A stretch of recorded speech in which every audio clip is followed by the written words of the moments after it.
Այս Բելարուսում ես ինչ խայտարակ վիճակա։ Այդ Լուկաշենկոն լրիվ խելքը դրձրել է։ ԵՎԴ-ի նախարարին հանեց, վարչապետին մի բառ չասեց։ Ինչ ուզում անում է, երկրի տերն ու տիրակալ ինքը չի։ Նորմալ երկիր լիներ, պրեզիդենտ իրա գործը կաներ, վարչապետն էլ իրա։ Այդ Լուկաշենկոն ում հանում է, ում դնում է, ոչ մեկից չի վախենում։ Մենակ մի քիչ կակեբեից է մրսում։ Պապ, իսկ պրեզիդենտի ու վարչապետի տարբերությունը ո՞րն է։ Ոնց ասեմ, Վալաջան, պատկերացրու, ես մեր ընտանիքը ոնց որ նա առանձին պետություն լինի։ Մեր հարևաններն էլ մեր հարևան պետություններն են։ Ամեն մի պետություն ունի իր պրեզիդենտը։ Մեր ընտանիքի պրեզիդենտը կարևոր հարց լուծողը բան։ Օրինակ, պապան է ես։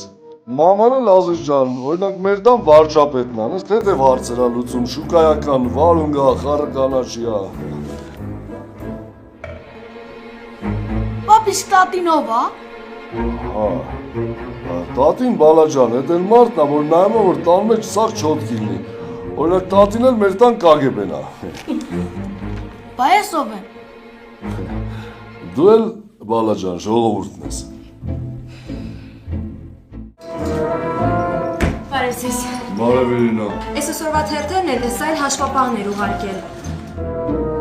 Հա, մեկ էլ պարոն Սարուխանյանն էր զանգել ձեզ։ Լավ։